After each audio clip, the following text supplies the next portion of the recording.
mangan sampai setahun. Era sampai untuk anak turun. Saking wedine ra mangan malah tok napa? Anak turun. Nah, karena caranya gini, sampean tak warai la ala katarto. Jadi sedringe kula sukani mukadimah, saya tadi datang tuh, pokoknya kula wau mun sukani mukadimah. Kemungkinan ngaji di sini itu saya minta tambah prei. Karena saya itu kalau tiap bulan. Yang jelas sekarang kan ada prei mulut, poso, rejeki. Mungkin kalau minta 2 lagi, tapi entah saya nanti milih apa. Jelas nih, ketemu sama sering pusing. Nomor 2, kalau tidak sering, tidak penting, gak usah sowan. Ngel-ngelo kula, mun njenengan sanggep mawon kula nak ning omah milik keluarga. Nama milik napa? Keluarga. Apalagi saya punya pondok ngajar di sarang. Santri kadang lucu, niat takzim kiai ini malah sowan. Sowan ganggu. Kok nak mantur ning. Kula sering teng pandangan teng Kragan. Gus badhe sowan jenengan, ana apa badhe takluk hukum ning kene ae. Agak sopan, ora sopan nek ngomong ganggu. Akhire mek ngadeg-ngadeg ning trotoar ngeten Gus wonten masalah ngene tak jawab. Gak apa-apa, ora apa-apa malah sopan malah apa-apa. Repot. Lho kula itu karena hidup dengan istri saya sama anak saya. Jadi yang ngurus anak saya sendiri. Jarang kula ngurus sadalem jarang. Memang saya punya standar pakai kitab-kitab kados hikam. Saya ini merasa hidup di dunia itu sendiri. Sampeyan tak warai la Allah kada potar. Imam yang ngarang hikam itu punya resep supaya kamu seneng terus. Liyaqil lama tafrahu bihi, mesti yaqil lama tahzanu bihi. Usahakan sedikit sekali apa yang bikin kamu seneng, maka akan sedikit sekali yang bikin kamu susah. Jadi misalnya kula nih, jadi kiai misalnya cari wong ya kula kiai wong alim. Jelas nak ngalime ngalim, nak kiai rapati ya, nak ngalime jelas. Tapi nak kiai rapati. Nah, kan kiai tapi ra ngalim. Nah, kula nak darani wong alim malah muni ya jelas ya. Nak kiai rapati ya. Kula rapati nurut tapi aturan masyarakat rapati napa? Nah, sampean kiai tapi ora napa? Ngalim. Ya beda. Ndak ini memang bedanya jauh. Ya mungkin lebih kiai sampean gimana? Cara derdek-derdek donga meyakinkan sampean. Tapi cara artine donga piye paham kula. Lha mboten iki nyata, sampeyan rasa tersinggung. Napa barang-barang napa? Nyata. Nah, kula sering ditakoki kiai-kiai masalah. Resepnya apa jenenge? Kok jenengan ra tau susah, padahal kita ra tau wiridan, ra tau muhayisip. Resepnya ilmu itu gini kata hikam. Ulama yang kayak hikam itu pernah ngarang kitab tuh saking syukurnya entah saking angkuhnya terserah ngomentari. Kamu harus yakin bahwa di sisa hidup Anda itu tidak akan maksiat lagi. Sehingga kalau kamu ditakdir maksiat, anggap saja akhiru maksiatin kudirat alika. Anggap itu yang terakhir. Siapa yang menganggap mukhal bahwa dia tidak akan dosa sampai mati, berarti menganggap Tuhan itu lemah. Karena cara berpikir kita kan bayangkan hidup itu 40 tahun lagi. Misalnya saya sekarang buat 40, bayang urip kadang 4 tahun meneh. Sampean misalnya umur selawe, bayang selawe tahun meneh. Sehingga nganggap dalam durasi ini selawe tahun kok orang maksiat kan mukhal. Apalagi sampai sudah tahu maksiat itu bakatem, paham? Ya maksiat ya kelas-kelasan, nak BG pacaran. Nak wong iso omah ya nakal, nak sing setengah soleh ya berbau proposal ya sesuai kontaknya dhewe-dhewe. Itu kan urusan masing-masing. Ya itu kan urusan masing. Pokoke wakisabu ala wa ngono ora ana sing ro pokoke wakisabu ala. Ngrobongan wali songo, mbok kangen wali songo, mbok golek selisih wawahu napa alam. Sing roh pangeran piyam. Mbok kangen wali, mbok golek selisih margin. Niku pokoke wawahu napa alam. Ya itu kan urusan jenengan mbek pangeran, mboten urusan kula. Tapi tetap saya sebagai ulama mengingatkan, niat itu ditoto. Begini, ulama dulu itu ngitung hidup itu hanya 2 menit, 2 detik. Sehingga dia ya gampang saja. Kayak imam, kayak kanjeng Nabi itu, ya Rasulullah kenapa tidak menyediakan makanan untuk besok? Loh, saya itu tidak yakin kalau hidup saya sampai besok. Ya sudah begitu cara, ya sudah tenang saja. Kalau sampean kan bayangkan hidup 4 tahun lagi, 5 tahun lagi, sehingga arah mangan ya wedi tenan. Padahal bolak-balik zaman cilik arah mangan tetep ae wedi. Jadi cara berpikir Nabi itu begitu. Begitu juga cara pikir sahabat, cara pikir ulama-ulama yang waras itu begitu. Loh, saya itu pernah melarat di Jogja zaman pertama merantau. Itu kalau santai saya bilang, Gus kok tidak punya beras gitu. Tapi apa yakin nak sesuk urip Pak. Kowe buta mangan sesuk, anak sesuk ijek napa? Urip. Cara berpikir ulama itu begitu. Sehingga melihat maksiat juga gitu. alhamdulillah aku cek urip 1 detik, 2 detik, 2 menit sehingga hidup. Dan itu sudah cukup untuk lafadzkan la ilaha illallah. Makanya kata yang ngarang hikam, betapa murahnya Allah. Surga itu hanya bisa dibeli dengan 2 menit. Karena surga itu senilai la ilaha illallah. Miftahul jannah la ilaha illallah. Itu cukup 1 menit.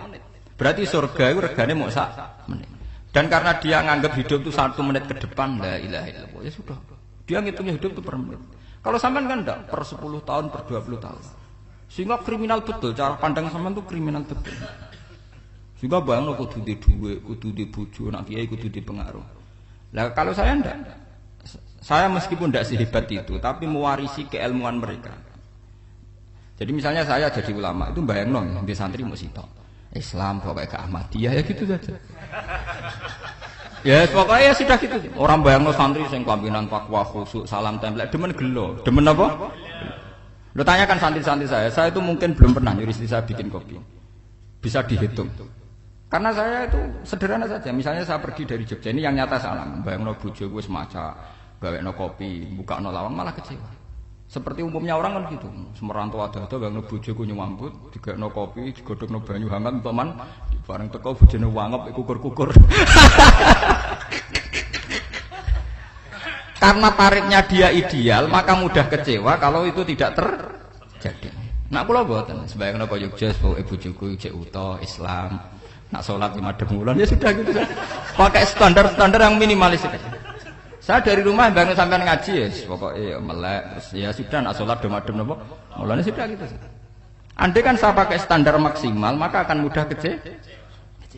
Rasulullah juga begitu. Rasulullah itu ngadepi Sayyidah Aisyah, itu ya begitu, ngadepi Hasan Husain. Sehingga tidak ada cerita Nabi mudah kecewa betul. Karena Nabi bayangkan anak istrinya itu ya minimalis sekali, urusan dunia loh maksudnya minimalis sekali. Misalnya Nabi pagi-pagi tanya, ya Aisyah apa ada sarapan?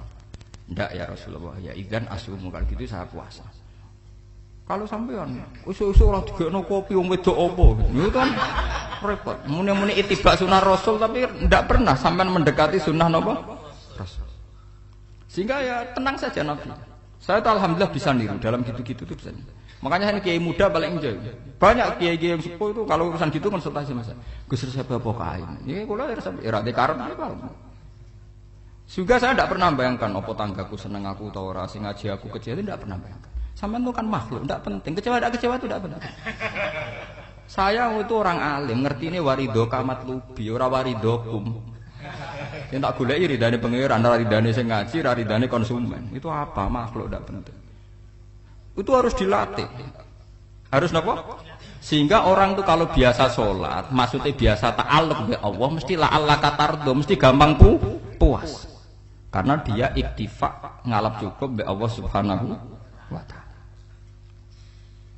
Saya sebagai manusia juga sering ditangisi istri, misalnya saya sering ke Jogja sendirian. Nah ning dalan ana apa? Ning dalan ibu milih pangeran. Misalnya mati ning dalan ya paling aku wong apik ning swarga. Paling wong nangis go kegiatan tak kayak bukan apa-apa. Ingin saya bahwa konstitusi ulama itu masih iktimat Allah. Kalau kita kan enggak. Cara berpikir kita ngaji itu ideal sing ono podium, sing ngaji kelambinan takwa kabeh, keturunan kaji kabeh, ndiluk kabeh. Kita kan pakai standar-standar yang dengan asumsi kita. Padahal Nabi dulu zaman sugeng al-iman hahuna wa yusiru ila qalbihi sadrihi salah satu iman itu urusan hati. Komitmen sampean be Allah Subhanahu wa taala. Nah ini resepnya. Makanya kata hikam liyaqillah ma tafrahu bihi, mesti yakinlah ma tahzanu bihi. Sedikitlah kamu gembira dengan satu hal, nanti akan sedikit kamu yang kecewa. Artinya misalnya kados kula sebagai ulama seneng kula nu kok ijek iman, ya kayak wong awam. Ya sudah gitu. Jadi misalnya suatu saat kula jatuh, yang ngaji saya gak semeneng dadi kupeding. Wong sing seneng kula bubar kabeh. Kula ya ora susah, miskola darah bener.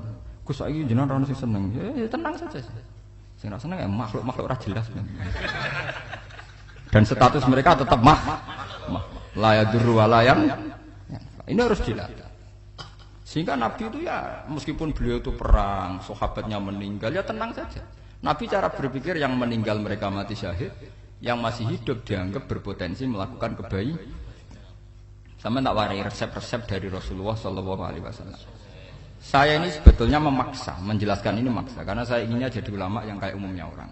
Tidak ideal amat. Tapi kan saya ditekdir ilmunya itu ideal. Jadi terpaksa saya jelaskan. Tapi kalau perilaku saya tidak akan ideal. Soalnya ngawur. Saake mari Ghafuri pengiran nganggur bolak-balik cerita. Ada seorang wali, karena dia wali itu doa di multazam, ya Allah saya ini minta satu hal. Karena dia wali maka tidak minta uang, tidak minta jabatan, minta engkau takdir saya tidak pernah maksiat. Itu kan bagus sekali, minta doa ditakdir gak maksiat kan ada. Dari pengiran malah jawab, fa'ena adau kufur. Karena tahu maksiat malah sifat ghafurku tak ada kok endi. Gamane pengiran ini sifat ghafurku rak nganggur. Malahnya tidak ada orang selain Nabi kecuali ditakdir tahu maksiat. Dan sifat ghafuri pengiran efektif. Paham apa? Lah sampean kan ghafuri mbok nggo kabeh. Dadi karek sajidul iqab. Karena maksiate sampean wis sering. Jadi sifat ghafuri wis berlaku aktif. Saya karek nunggu sifat sajidul iqab. Paham ya? Itu beda dengan wali-wali. Sifat sajidul iqab mau aktif mereka tidak punya malah pangeran bingung gak kok sifat ghafuril.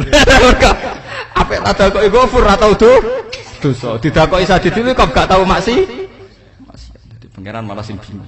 Nak kowe ora tau maksiat ghafur kok tak dakoki. Kok ora tau maksiat wong iku ora tau apa? Didakoki sadidil kok gak mungkin ora tau maksiat. Lah pangeran ape dakok ghafur kan syaratnya dosa sik. Sampeyan kan walian. Ghafure wis dientekno. Keseringan kepake, paham ya? Karek nopo? Karek sadidul iqam. Ya itu memang standar Tuhan. Semua Quran itu kalau nyeritakan gitu. Nabi ibadi anni anal ghafurur rahim. Kaulaku ceritani aku ghafurur rahim. Tapi yo ceritani wa anna adabi wal adabul alim. Nabi ibadi anni anal ghafurur rahim wa anna adabi wal adabul alim. Kalau Nabi Ibrahim, Nabi Muhammad kan inna rabbaka lasariul iqab. Pangeran cepat nyiksane. Tapi wa innahu laghafurur. Jadi dua sifat ini pasti aktif. Dan tentu ulama itu senang sifat ghafur itu ya meskipun aktif, tapi mereka tidak pernah ngambil fasilitas sifat napa? Ghafur. Kula baleni malih. Sehingga kayak Sayyidina Umar radhiyallahu anhu ketika beliau pertama jadi khalifah. Ini cerita di kitab Hayati Sahabat. Pertama dia jadi khalifah, orang mengira dia akan ngomong hal-hal yang besar, visi besar tentang negara, visi besar tentang izzatil Islam wal muslim. Tapi ketika Umar pertama pidato begini, ayuhal muslimun ayuhan nas, ana, dari kata Sayyidina Umar, ana hulamun min bani Makhzum, akulu min kholati. Saya ini pemuda dari Bani Makhzum. Kecil saya bisa makan karena bulik-bulik saya punya kebun kurma yang kalau saya memanen diopahi beberapa biji dan itu menjadi kuti wahayati, menjadi saya bisa hidup. Terus wassalamualaikum warahmatullahi wabarakatuh. Orang itu penasaran semua. Orang jadi khalifah pertama dibendem jadi Amirul Mukminin, pidatonya ngenang masa kecilnya ra kelar mangan, kelare mangan mergo buruh bulike. Paham ya? Ngondoh kurma terus dikai tamarotin, beberapa kurma sing dadekno iso dan itu saya pakai sampai ketemu Allah Subhanahu wa taala saya pakai. Misalnya sekarang saya mulya, misalnya kalau dibilang mulya ya ana sing nyucup, ana sing husnudzon, ana sing hormat, ya macam-macam sawangane. Itu bodoh sekali kalau saya menikmati itu, bodoh sekali. Paling banter nikmati dicucup, dihormati itu apa? Tapi kalau nikmatnya bisa makan saat itu tuh nyawa. SBY jadi presiden prestasi, Gus Dur jadi presiden prestasi, tapi umpama presiden tetap mangan. Prestasi tertinggi adalah bisa makan selisat dirumki gojogonyo. Makanya Umar mengingatkan, sebetulnya nikmat tertinggi saya itu tidak saat saya jadi khalifah, saat itu kok aku iso mangan, cara gak aku mati. Paham ya? Jadi itu luar biasa. Kita ini kan menjadi angkuh karena ngitung nikmat itu yang besar-besar, punya prestasi, punya. Kalau saya enggak, ngitung nikmat ya kelar mangan gak mati, kan gampang. Sehingga saya tidak mudah kecewa karena tarifnya minimalis, gak gampang apa? Jadi misalnya kalau kapan-kapan kok berhubung, Gus ini Tuhan rasanya jenengan ngeten-ngeten. Oh makhluk itu ya gak apa-apa.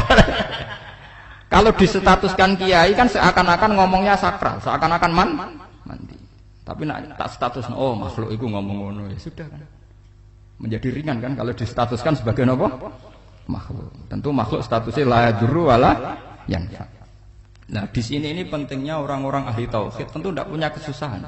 Innal ladzina qalu rabbuna Allah tsummas taqamu. Itu mesti tidak ada kesusahan sama sekali. Misalnya ulama-ulama dulu mau mati, ya tenang saja. Mati kedua itu mati paling menantang, menyenangkan sekali. Karena mati yang seru itu mati zaman Al-Adam. Misalnya saya kelahiran tahun 70. Tahun 40-50 kan belum ada saya. Itu mati yang sejati karena Al-Adam. Kenapa? Al-Adam tidak ada. Mati yang nanti itu mati yang petualangan. Karena saya mati setelah menyaksikan kekuasaan Allah. Setelah husnudzon sama Allah. Sehingga mati yang menuruti kerinduan akan ketemu sang kekasih. Makanya Jalaluddin Ar-Rumi ketika mau meninggal dan orang-orang muridnya nangis, dia marah-marah. Hei murid-muridku, betapa bodohnya engkau. Saat kayak ini yang saya tunggu. Saya sudah menyesal berpisah mbek Allah zat sing tak seneng. Aku kecewa waktu makhluk-makhluk koyo kowe. Saiki wis wayahe aku goleki Khalik zat sing tak senengi malah mbok tangi. Cek bodone kowe. Saat-saat sing tak enteni malah mbok tangi. Betapa aku lamanya menunggu kematian ini. Mergo hidup itu keterpisahanku mbek Allah. Kemen ketemu kowe. Mulane Jalaluddin Rumilah yang mengistilahkan mati itu malam pengantin. Makanya fal'an awanul firaq minkum wa awanul wisol bihabibi. Ini saat yang indah karena ketemu dengan berpisah dari makhluk-makhluk yang tidak penting menuju sama habibi kekasihku. Jadi yang mengistilahkan mati itu malam pengantin. Semenjak istilah itu populer sehingga di Jawa ana ngipi dadi nganten takwilane mati. Itu filosofi sufi, ya filosofi napa? Lah niku tenan. Begitu juga sahabat-sahabat dulu. Bilal itu mau meninggal, anaknya do nangis. Bilal lagu ya. Ditanya sama anaknya. Kenapa anak-anak kamu nangis? Dan jenengan badhe kapundhut. Aku malah seneng nang mati. Hudan nalqal akhibah Muhammadan wa hisbah. Aku nak urip ketemune mbek kowe terus. Malah nak mati ketemu Nabi Muhammad. Hudan nalqal akhibah Muhammadan wa hisbah. Nah, dengan cara pandang begitu maka hidup itu enjoy saja. Nah, saya sebenarnya keberatan pakai kelas ini keberatan karena saya harus ngulang sampean-sampean itu. Ya makanya potensi kayak saya tentu mengurangi jadwal ketemu. Makanya saya mohon kalau tidak penting itu jangan sungkan. Anggap saja itu bagian dari hormat saya. Ya minimal sampean misalnya di duwe 50.000 nggo jajan pentol anak lha opo mengko suwan bareng malah repot. Wis ganggu wong anak keleleran, Pak. Lah misalnya sampean kepen takok hukum, wong nek ora pinter hukume takokane ya ringan, takok kiye tanggam paling bisa. Karena pertanyaan yang ringan tentu ya ringan-ringan saja kan. Gak perlu kiai kaliber. Sampeyan ora usah GR. Kula pertanyaane angel Gus gak ono sing iso jawab. Wong nek ra alim tahke, iku pertanyaane ya ora pati mutu. Iku wis kangelan ngoten. Ini mboten ngenyek tapi padha enak. Padha napa? Makanya kula latih. Jadi hikam sendiri itu ada manhaj, ada metode. Kalau orang supaya tardo, liyakillah ma tafrahu bi, yakillah ma tahzanu. Anak saya itu kalau habis main pulang, itu saya senengnya pol. Istri saya pernah jangan. Gus, wong anak mulai senenge ra ngene, dik piro-piro anakku gelem mulai ning omahku. Misale minggat terus piye. Saya terus anakku lo main mulai itu seneng. Piro-piro anakku mulai ning omahku. Dipanggil anak saya bapak itu senengnya sak boleh. Piro-piro ana sing manggil napa? Bapak. Jadi saya pakai standar minimalis sekali. Saya tidak pernah pakai tarif dia anak yang ideal dihormati orang. Sampai anakku sujud ning pangeran, ngerti pentingnya maca tasbih. Makanya anak saya tak namakan tasbih semua. Itu ya sudah. Saya tidak pernah bayangkan anak saya jadi kiai besar dihormati cuma. Mari gampang kecil. Ya, sekolah kan Sayyidina Umar. Saya pemuda dari Bani Mahzum. Yang kecilnya bisa makan karena buruh bulikku. Akal tuh tamarot itu. Wah itu saya baca tuh nangis betul. Betapa hebatnya Sayyidina Umar. Mengingatkan ulang bahwa nikmat tertinggi itu ya makan karena makan kaitannya nyawa. Orang jadi bupati, enggak jadi bupati tetap makan. Jadi kalau ngatain saya tarifnya minimalis sekali. Nah, kalau orang sudah makan gitu, lah Allah katar mudah sekali. Tapi kalau sampai tarifnya ideal harus di mobil, kudu sangune akeh. Mosok gue mobil gak sanggup akeh. Barang wis sangu akeh kudu go penderek. Mosok kere lunga wong sugih kok lunga tanpa penderek. Barang pendereke maju. Mosok ora kena dikeloni, jadi malah repot. Akhire go wong ayu. Anak selingkuh diujar-ujari sing itu malah perkara meneh. Wong ruwet nuruti tahapan-tahapan duniawi ruwet. Makanya resep kalau ingin seneng tuh kon salat. Maksudnya salat tuh dihayati secara tauhid nggih, dihayati secara tauhid. Misalnya inna sholati wa nusuki wa mahyaya wa mamati lillahi rabbil alamin. Itu akan pasti Allah katardo, pasti mudah melihat alam ini ridho. Ini satu sekelumit ya, dari resep seorang ulama yang saya meniru beberapa di kitab Hayati Sahabat, di kitab Hikam, dan meniru terutama semuanya sanad dari Rasulullah Shallallahu Alaihi Wasallam. Makanya suatu saat Nabi itu kagum. Abdullah bin Mas'ud itu jalan-jalan dan dikawal oleh beberapa malaikat. Terus Nabi itu heran. Ya Abdullah, kenapa malaikat itu selalu mengawal kamu? Terus kata Abdullah bin Mas'ud, ya Rasulullah, inilah akhtu khutwatan illa wa azunnu alla akhtu wa ukhra. Wa ma akaltu luqmatan illa wa azunnu alla alqamu ukhra. Saya itu tidak pernah melangkah kecuali saya tidak pernah yakin apa betul saya bisa melangkah lagi. Jadi perlangkahnya itu dia iktimat Allah. Dan saya tidak pernah mengunyah satu kunyahan kecuali saya tidak yakin apa betul saya bisa mengunyah lagi. Sehingga setiap kunyahannya tetap semuanya bernada Bismillah. Semua itu atas nama pertolongan Allah. Terus kata Rasulullah, orang kayak kamu itu andaikan saya ada nabi terakhir itu jadi nabi. Jadi kemana?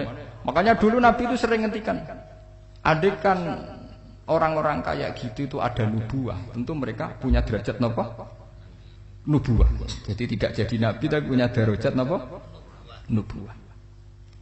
Lah orang yang cara berpikir gitu tentu tidak khawatir apa yang hilang dari dirinya karena dia berkontrak dengan Tuhan hanya per menit per detik. Mulane Hikam punya resep al-mu'min yusiru sana Allah min ayyakuna li nafsihi dzakiran. Seorang mukmin yang sejati tentu kontraknya dengan Allah Subhanahu wa taala dan dia tidak pernah ingat dirinya sendiri. Kayak sampean pas umat tapiil, Allahu Akbar, Allah Maha Besar, subhanallah. Selalu ana wong ngrasani ya ora lali, termasuk lali utange barang niku. Tapi yang jelas kan menjadi enjoy dengan dirinya sendiri. Paham ya? Menjadi enjoy dengan dirinya karena dia tidak sering punya kontrak dengan makhluk. Nah ini maksudnya Allah kan apa? Janganlah ala katarta kamu pandang, apa nak sholat terus kabul kajati, apa nak sholat terus untuk duit ya bar nambah bermun. Karena cara berpikir iso aja nak duit ya. Dan ini resep ya, dan resep ini dari ulama-ulama yang istinad ila Rasulullah Shallallahu Alaihi Wasallam. Karena kalau Nabi itu memang cara pandang begitu.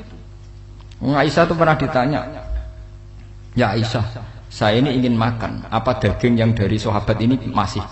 Wah ya Rasulullah sudah habis karena tak kasihkan tetangga. Itu Nabi tidak marah-marah malah bilang, kamu benar Aisyah, kamu keliru. Yang kamu kasihkan tuh yang masih.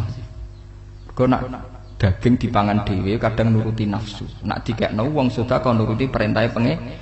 Jadi kanjeng Nabi beneran Aisyah dagingnya ijek.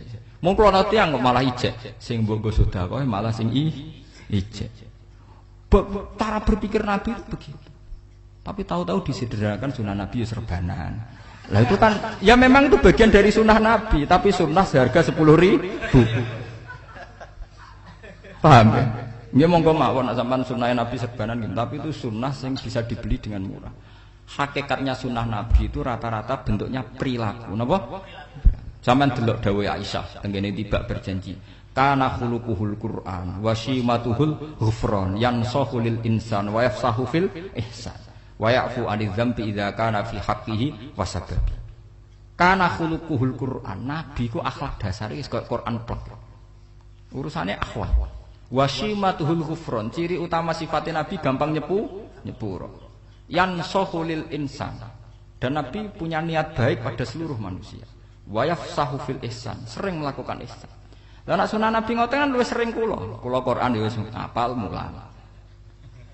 Wasimatu ghufran kula gampang nyepuro, sampean ngaji angop ya ora tau tak amuk.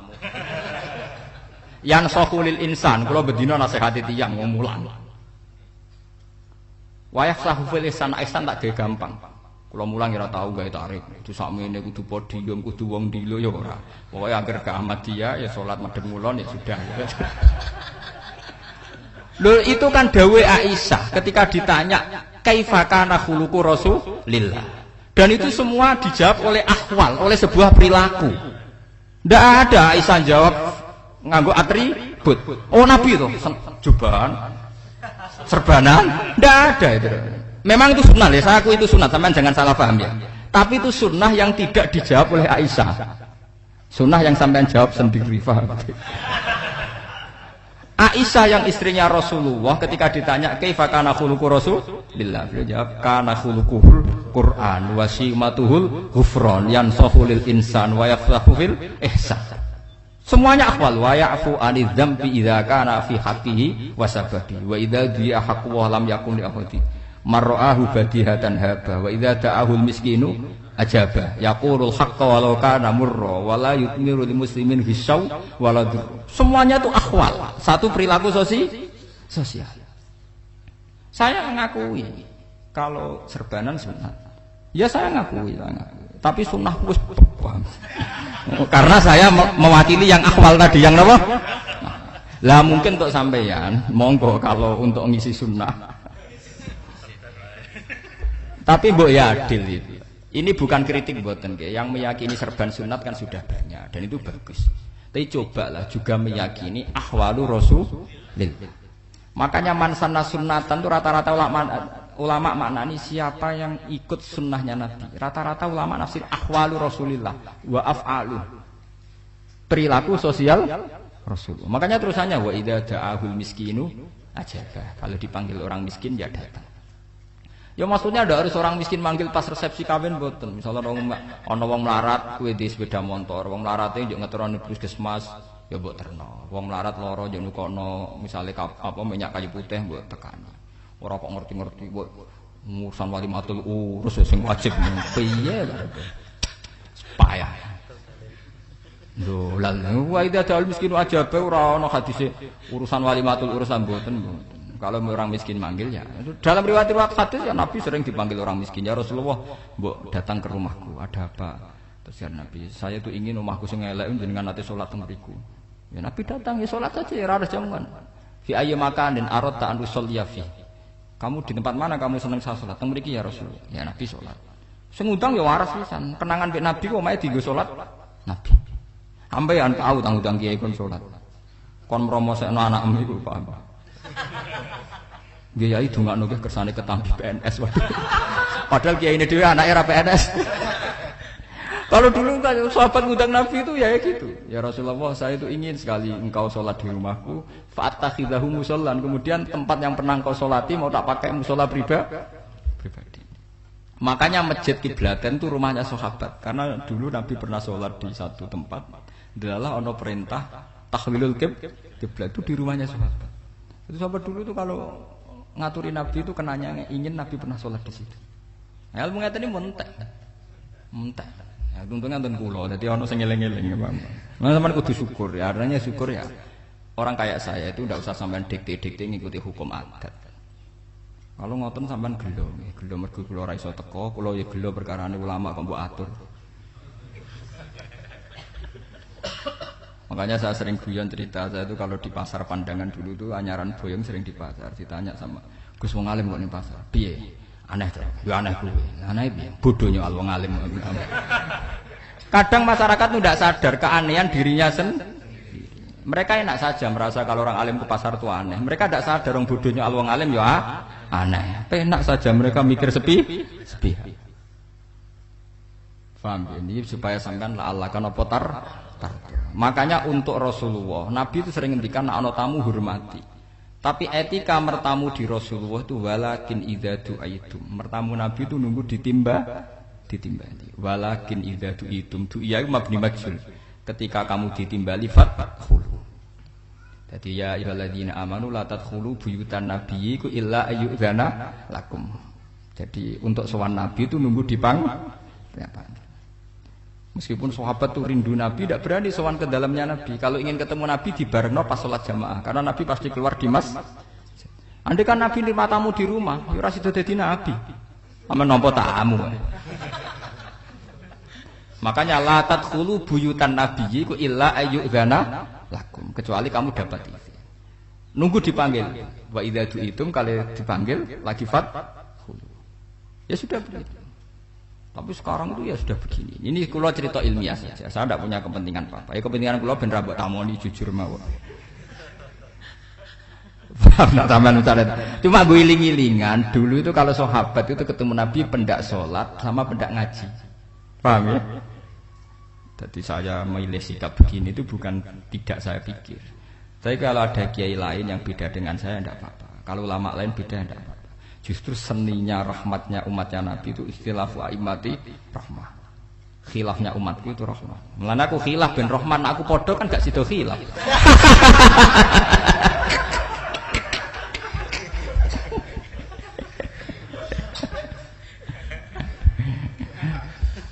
Dasar duwe buat khilaf. Jadi sebetulnya jelas ya ayyuhalladzina amanu la tadkhulu buyutan nabi la yuzana lakum la ta'amin ghairu nazirina inna walakin idza tu'itum. Kalau kamu ditim. Nah, padahal setelah tidak ada nabi tentu yang mewarisi nabi adalah ulama. Ya minimal itu ya ulama itu pokoknya kula kenangan mbek jenengan yang ngaji misalnya. Kenal Gus Ba ya kenal nabi pas ngaji ya sudah gitu. Sahabat kenangannya sama nabi ya gitu. Nabi roh jenengem ora cuma aku betina jamaah mbek Nabi. Ya sudah gitu kenangannya. Yang kenal Nabi ya sahabat papan-papan atas ya. Makanya sahabat tuh ribuan tapi pancet sing muncul ning hadis Abu Bakar, Umar, Utsman, Ali. Karena yang lain memang enggak kenal, hanya ikut sholat, ikut ngaji. Jadi ya enggak ada memang enggak tahu muncul ning apa?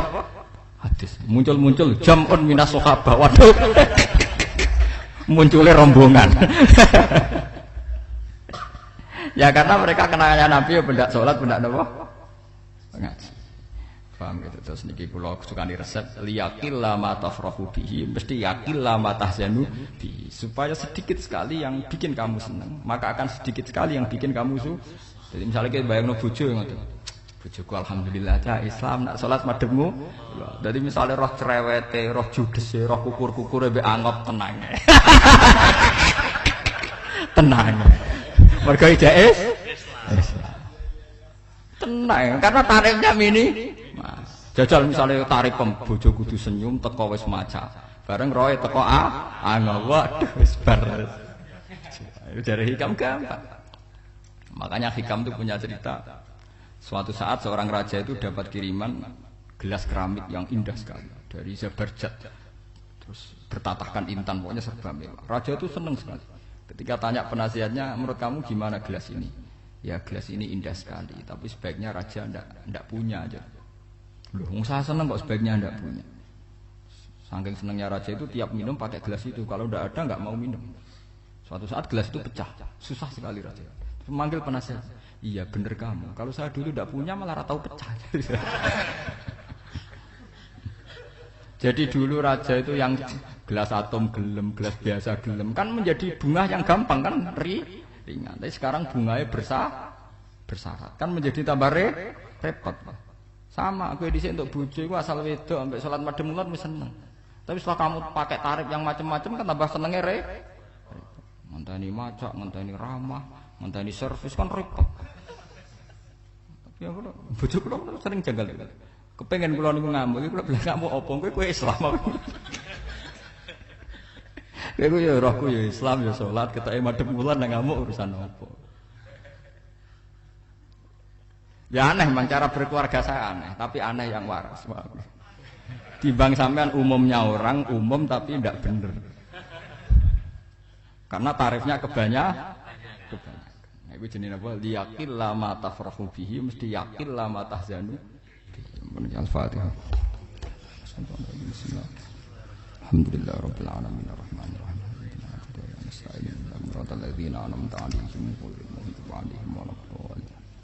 Bismillahirrahmanirrahim. Lakal hamdu hatta tarda wa lakal hamdu idza radita wa lakal hamdu ba'da. Allahumma lakal hamdu kama yanbaghi li jalali wajhika 'azimi sultanik la nuhsi sana'an 'alaika anta kama asnaita 'ala nafsik. Lakal hamdu idza radita wa lakal hamdu ba'da wa lakal hamdu hatta tarda. Lakal hamdu mil'is samawati wa mil'il ardi wa ma syi'ta min syai'in ba'd. Allahumma shalli ala habibika Mustafa Muhammad kama shallaita ala khalilika Ibrahim wa najika Musa safika Isa manasyatu hiratan fika sirana. Wa shalli alaihi wa ala khawani minal anbiya wal mursalin wa syuhada salatan talhaquna bina sabi muhasabin. Wa salatan takunu bi ridwan anna wa anta anna radin wa nahnu ya wa natamassak fika wa na'tamidu alaika wa nataqal alaika. La ara illa rahmataka ya wa akhrijna fi bihari tauhid hatta la ara wa la asma'a la ubsiru illa biha wa illa bika ya Allah. Ilahana anta qayyimus samawati wal ardi fatirus samawati anta waliyuna fid dunya wal akhirah. tawaffana muslima wa lahiqna bis sholihin. Ilahana ya Allah anta somaduna wa anta khayatuna wa ridhoka matlubuna fardu anna ya bima minka ilaina la bima minna ilaika ya sayyidi mannan minka alaina la minna ilaika ya Allah anta ya waradin anna wa anta hadina wa anta mudina fa anta ya ilahana jasina bil khairati minka ya dal fadli wal izzah rabbana atina fid dunya hasanah fil akhirati hasanah wa qina adzabannar. Rasulullah sallallahu alaihi wasallam Muhammad wa ala alihi wasallam. Subhana rabbika